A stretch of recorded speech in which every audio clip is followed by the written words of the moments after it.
All right, we are live. Welcome everybody to this week's Sunday Fun Day. We'll just get right into it. I'm gonna go ahead and summarize some of the talking points on a article I did regarding the time I spent over at Kodak and some of the projects I got to work on, as well as some of the not so kosher practices that I witnessed. Without further ado, let's just jump right into it. So, no slide deck for today. I will be posting a summary for those that, like myself, really just want to see the meat and potatoes, don't really care for much of the fluff. I got you. Basically, as usual, all of this you can feel free to use as you wish. No DMCA, no worries about any of that stuff. I haven't been paid or sponsored to be here today. All this is on my own accord. So there you go. All right. Uh, Honestly, if I could summarize everything that transpired, it really would be this. For those that read the description, it basically would be just because you commit white collar criminality does not necessarily mean that you are smart. Furthermore, just because you are not smart does not mean that you cannot be a criminal. So the two are not mutually exclusive.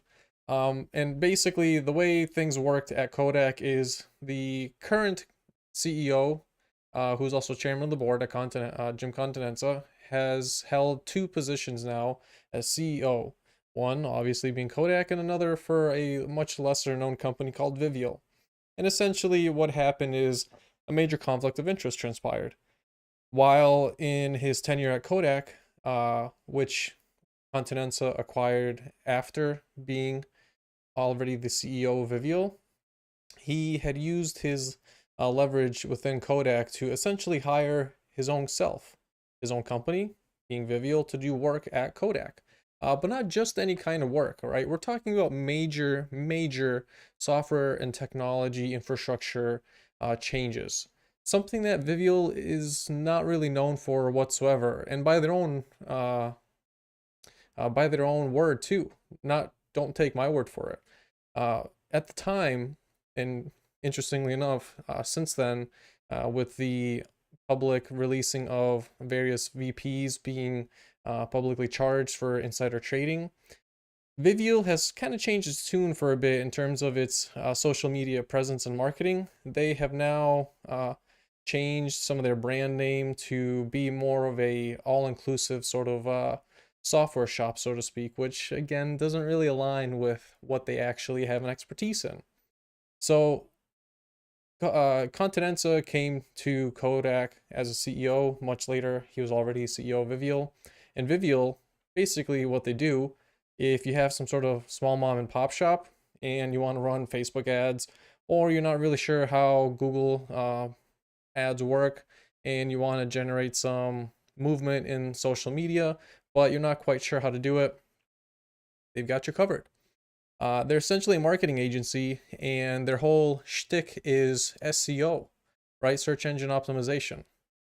Not really the kind of thing that screams, hey, I know highly complex software systems that specifically run large production lines with a huge portfolio of products that require many intricacies, different kinds of networking technology, different kinds of programming languages, all sorts of technology stacks, and a lot of it being legacy infrastructure that frankly nobody has the expertise on anymore, especially since some of the edge devices and other process controls were actually designed straight up inside of Kodak, meaning these are not off the shelf products that you can just pick up at your local Rockwell distributor.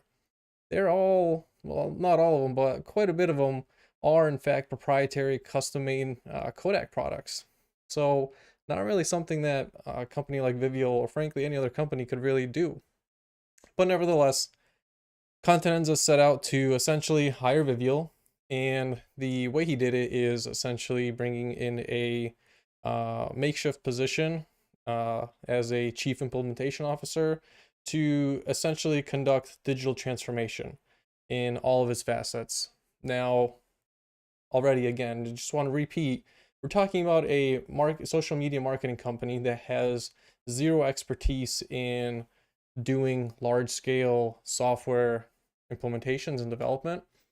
Even if this one particular individual might have had some inkling of expertise, and by his own accord, Jim Barnes states that he has implementation expertise specifically with ERP software, which again was not really the only kind of technology being implemented.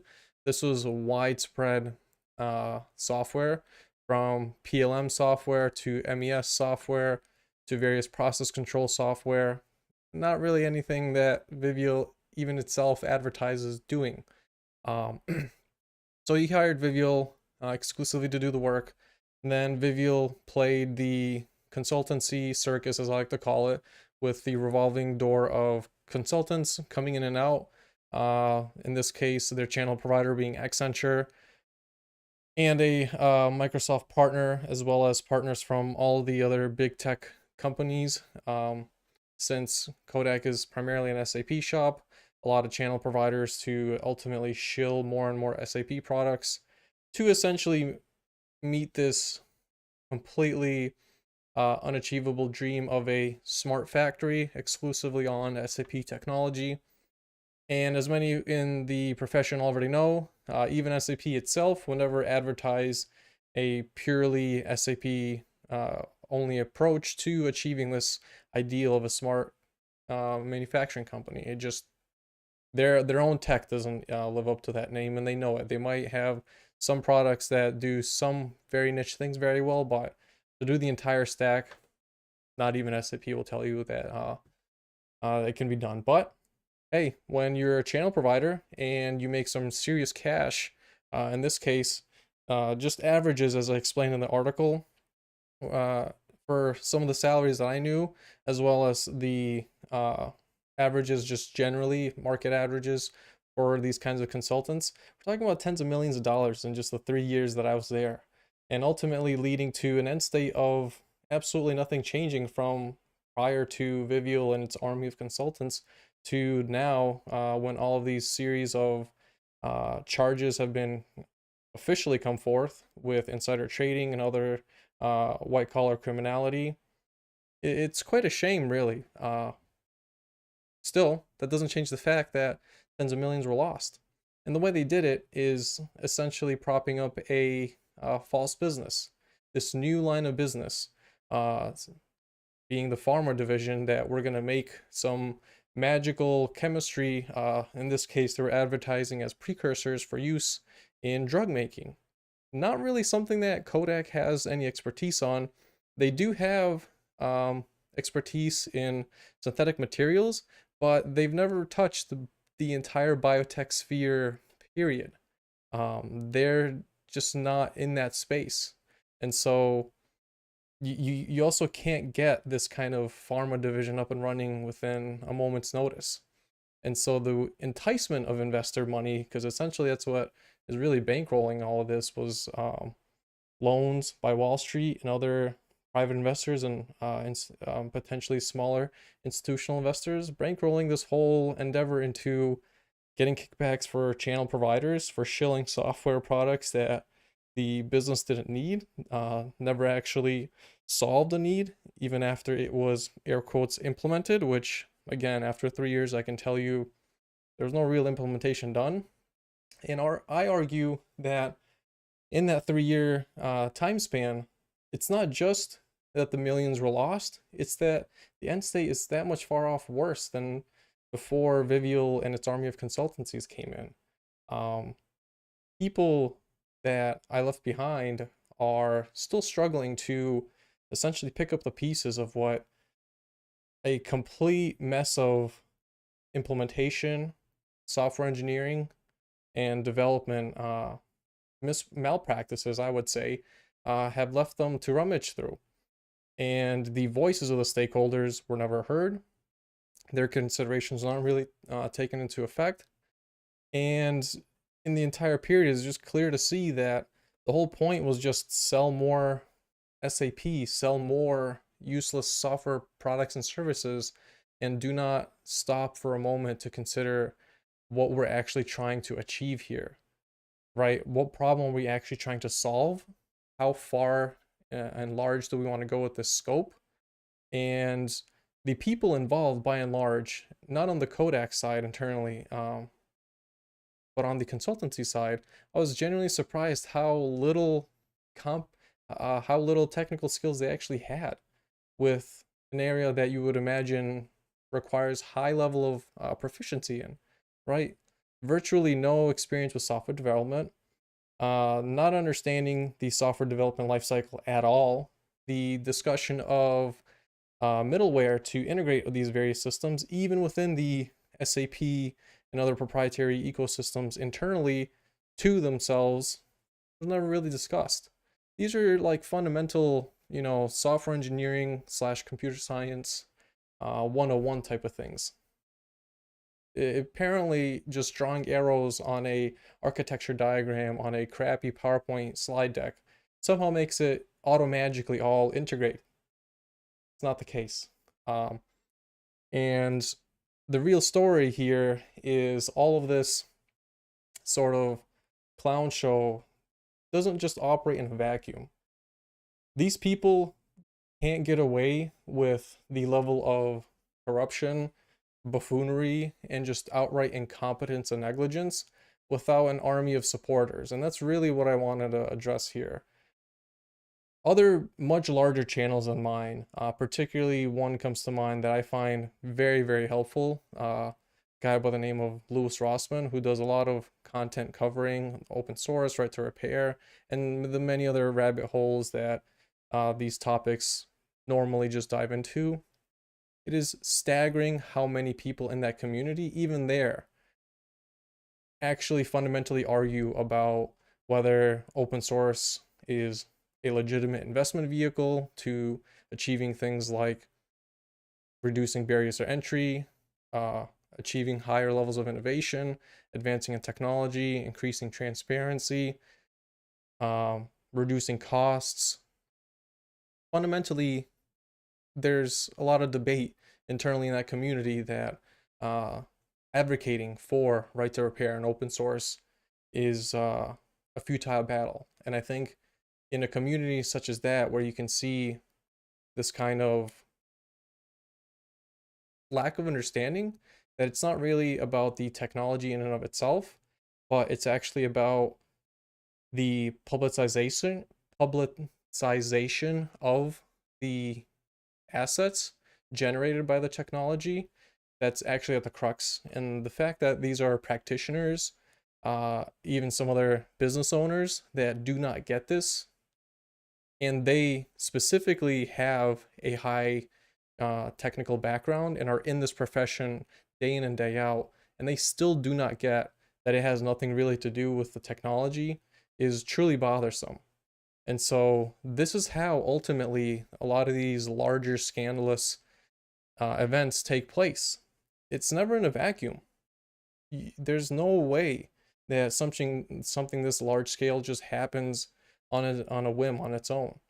There's always a buildup. And just like you see with the charges handed out at Kodak for insider trading and the coverage I'm doing on the technical aspect of how it was achieved, some of the players involved with it, and the pieces that folks internal to the company are ultimately left picking up because they still have a job to do at the end of the day. They need to put food on the table for their families. And a lot of those folks have pensions that they're still waiting to pay out because they're so close to retirement. And we all know corporate America has a very, very, very long history of trying to screw over people out of what they're rightfully entitled to. These people are still there fighting the good fight. And the only way it happens is through an army of enablers. And these are not the ones that are enabling it. Trust me, I can tell you that they're not the ones enabling it. It's quite the opposite. It's a lot of the times small percentage of practitioners internally, but it's actually a lot of outside influence. Industry associations are huge in this obfuscation of the truth of reality, of never covering the important topic and the rabbit holes of open source, right to repair, and collusion within the industrial automation sector. These are just not topics covered in the mainstream, and these players, again, such as industry associations and some of these social media influencers who peddle very polished corporate jargon that's ultimately there to sort of soothe uh, issues that practitioners might have on never really addressing the roots of the issue at play, right? Which is staggeringly high cost of technology, despite much of this technology not having changed much in decades, not actually needing to cost that much, and muddying of a lot of transparency regarding the secure operation of that technology, especially in a high stakes situation like manufacturing, where giant machines could really take out entire cities and destroy families at the drop of a hat. And so it begins to, I hope at this point you're able to see a much clearer picture develop in how all of these different power systems, and I'm not talking about electrical power systems, but political power systems come into play to ultimately dissuade and move the narrative from covering what is the real crux of the matter when we talk about topics like open source and right to repair, which is the publicization of assets, right? Especially since all of these assets have acquired public funding to be to get to the point that they are, and combating wealth inequality. That's ultimately what it is. And practitioners are not the only ones who really struggle to understand that open source, right to repair, have really nothing to do with technology. Similarly, business owners are not the only ones. Software engineers who are practicing today are not the only ones who just do not understand this. And they have these completely useless petty battles, saying things like people don't want to understand and don't want to see it. And it's quite the opposite. And I'll give you a very concrete example of how I know that to be true. I went to my alma mater. I talked to, and this was commencement week, I believe now at this point, many of them might have already walked. If not, I believe it might be coming up this week. So I spoke with various computer science, software engineering students who are in their final and fifth year. The way it works at RIT with internships slash co-ops and so forth, it's technically a little over a 5-year program, but I asked these students on what their understanding is of open source. These were undergraduate students, some were graduate students. And I asked them what their understanding is of open source, what the implications they believe open source has, not just on the technology sector that they work with, but on society as a whole. And frankly, none of them really got it. They didn't even know that a lot of the technologies they were using and being taught in their curriculum was even open source.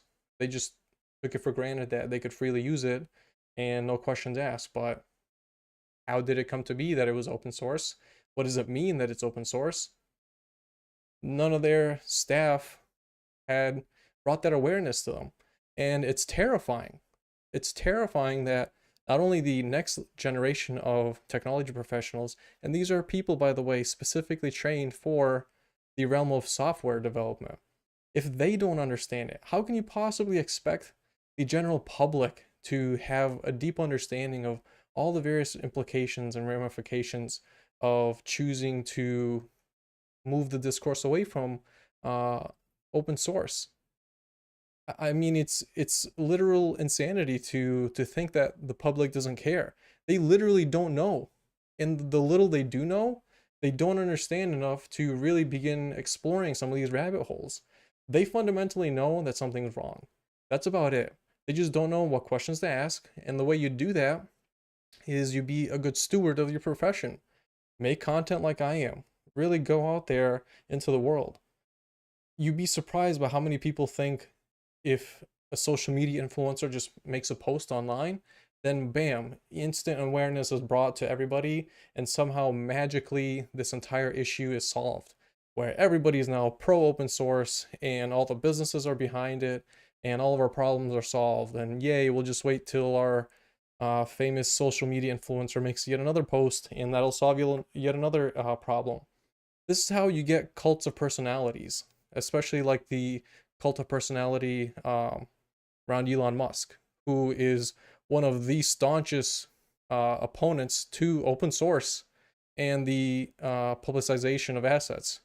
Literally the one guy who is extremely against unions, extremely against the sharing of information and knowledge, despite the entire media onslaught he has of stating the opposite, which we know not to be true.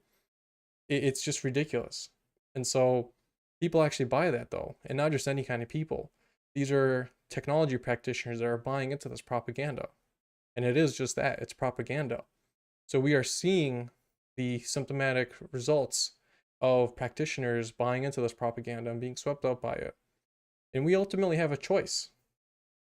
We're stewards of not just the profession, but of the scientific method, which fundamentally is about skepticism. And what that means is not only do we have to help bring awareness into people's minds about how this impacts their daily personal lives, but help educate them and truly guide them. And a lot of hand-holding is going to be required. And it has to be explicit, right? You can't waver and falter with this decision. The path forward, absolutely. Let me make it clear, exceptionally clear yet again. The path forward, absolutely, for the future, not just of industrial automation, but of a more just society, can only be achieved through the absolute support of open source, which again is the publicization of assets, in order to combat wealth inequality, in order to do as best as we possibly can to a reasonable degree of wealth redistribution, to combat the control by a select few over the many. These are just things that are obfuscated away from the layers of sort of technical jargon that people, understandably get swept up in. But my story of bringing up examples of literal university students who are going to school to learn about these very things and they do not understand them is very alarming. And if they don't get it as trained students, if technology practitioners currently in the profession do not understand it, then there cannot be any reasonable expectation for the public not only to understand it, but to be able to then combat it, to know what they can do, not only as individuals, but as a collective, to make for a brighter tomorrow. And ultimately, that's what I hope to bring to the conversation. Nobody's really talking about open source in the industrial automation sector as explicitly, and bringing in not just the politics, but specifically the topic of economics. I'm just one person, and I know I'm not perfect. We need a diversity of voices to cover, yet again, the many rabbit holes that this entire conversation brings into effect, because there are very many, and I possibly cannot cover all of them. Although I will do my darndest to do to achieve just that. But this is why I continue to help empower and sometimes pressure and shame people into actually taking concrete action. Start making your own content then. Go to your neighbors, your local community. Ask them questions. Teach them. It's the only way you're going to raise awareness, right? You have to actually go out there and seriously do it. And some of the upcoming work I have is to do just that, right? We have to bring it to the hearts and minds of the public, and we have to win that over. And it can only be done through education. And frankly, it's really frustrating to hear that this journey of educating the public has been somehow co-opted through, again, doublespeak and a lot of other technical jargon to steer the narrative yet again away from open source and the publicization of assets. We don't see any of these conversations with many public figureheads. No industry association talks about it. No popular social media influencer specifically talks about the publicization of assets, and that's exactly what and that this is the actual meaning behind open source. Nobody explicitly does that. And the few ways they try to weasel, maybe, and I use that very, very lightly, maybe try to sprinkle that kind of message in, is through messaging that actually leads you to complete opposite, which is instilling a fear into people that open source is not to be trusted. Which again, if we talk about the actual scientific practicality of that, is objectively false. It's actually the exact opposite.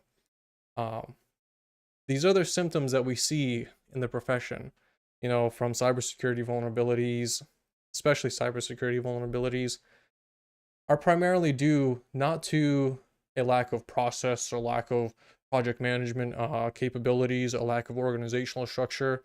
It's literally because there's a severe lack of open source technology within industrial automation. And the only thing truly that we have to go off of is some highly biased vendor's word that this is secure and robust. Unless it's gone through meat grinders like DEF CON and various other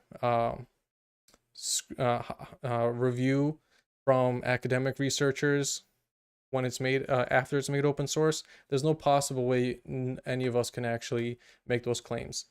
It has to be rigorously reviewed by the public, and it's the only way you can achieve these stated, corporate jargon that many are, again, co-opting this righteous path of educating the public to bring awareness of wealth inequality and the publicization of assets, but they're co-opting it for the complete opposite, to achieve the continued shilling of closed source technology that doesn't meet stakeholder needs, that is highly bloated, completely overpriced, and ultimately has a lot of political strings in the back end to shill services from a ring of integrators and other developers because they get a kickback out of it.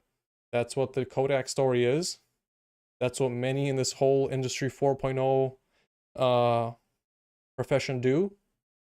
And people need to know. Whether or not change happens tomorrow is honestly not my personal intention. My whole goal is just to bring awareness. What people will do with that, nobody can control. But that is where we need to start. We are truly not doing that. Now, on the consumer side, again, there's very few actual social media influencers that are doing justice behind that. I can't even name a handful. And the ones I can name, people expect them to just do all the work. And frankly, that's not right. It's just not.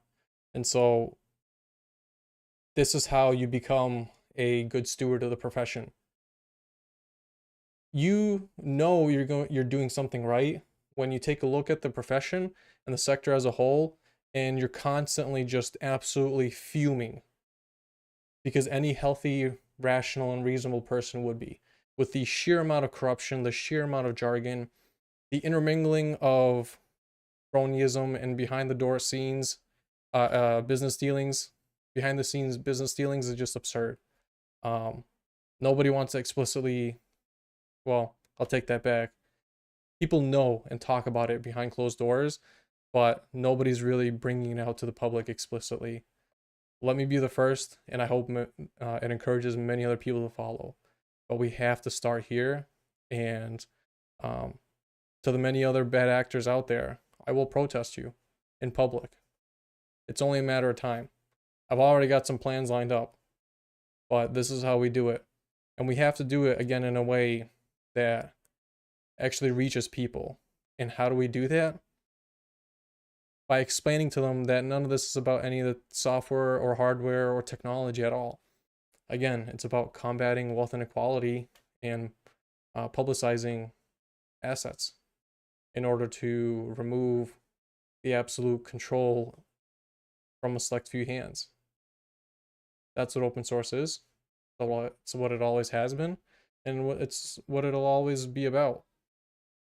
So, that's pretty much it for today's live stream. Just again, for anybody that's still around, I'll give a quick recap of the juicy story of Kodak. Right, it's a pretty simple one. Major conflict of interest. One CEO served as CEO of two companies, hired himself to do highly complex work. The business he was serving as a second CEO of had no business being in this software development related sector at all. They were literally a social media marketing agency for mom and pop shops. If you needed help with your Facebook ads, you go to Vivial. You don't go to Vivial if you need to completely rip and replace your entire digital infrastructure. Just not what they did, but they did it. He hired him anyway. Literal cronyism at its finest. Once you put top level staff at Kodak to in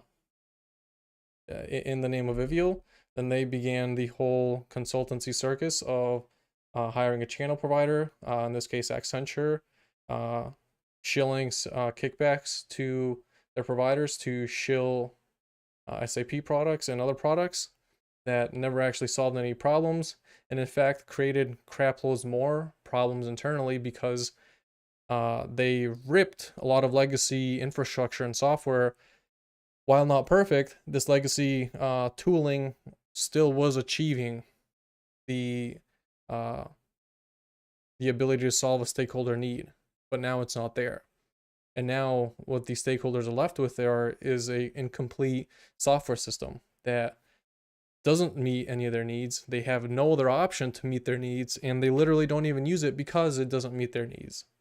And it was all done under the guise of, hey, we're making a new business line, this pharma business line, so you should invest in us. We have good plans coming, despite not having any equipment, despite not doing any factory acceptance tests, despite doing no discussion with stakeholders, but yet somehow signing all of these software procurement and other services, consulting services, contracts. How are you going to do that without understanding what your business actually needs? And let's not forget to mention the already second failed business venture, where internally they had this whole division to get into the battery space, especially now with all the greenwashing scams out there, which I've already talked about with Lifecycle, who conflated the weight of the black mass they were recycling. Kodak's like, hey, let's get into the whole EV battery game. We'll make some coating that goes on EV batteries, and we know coating, we know film, so let's get into it. And their literal single supplier told them to kick rocks, told them we don't need you, and that failed too. And so it's in par with Kodak's history of not only corruption, but just fundamentally not staying true to their roots, not listening to stakeholders, and ultimately shooting themselves in the foot, and making everybody else pay the price for it. So that's the Kodak way, I guess. See if we have any questions from people. Quick peek here. I have no questions, but we will end it there. Check one more time because I know LinkedIn and YouTube have dunked on me before, and they said, "Hey, yeah, we've got comments for you, but we're not gonna show them to you." Live. All right. All right. No questions, no comments. I saw, just to clean up house, there's been many other requests I've had for articles and videos on things like PLM. I've been working on an article, particularly lately, to explain the flaws with the ubiquitous application of SparkLB as a standard for data contextualization, just sort of shifting gears from non-technical jargon to some technical jargon. And some of the personal qualms I have with this ubiquitous application of let's just throw relational data architecture to all of our business needs. Um, that's in the works right now. And similarly, I've already connected many dots in this list of the Brady list for industrial automation. So stay tuned for that. I will be publishing that soon. And like I said, stay tuned for a live protest. I won't say when and where or against who, but anybody that's been following my social media may already have a hint on who it'll be. So appreciate everybody's time. See you in the next one.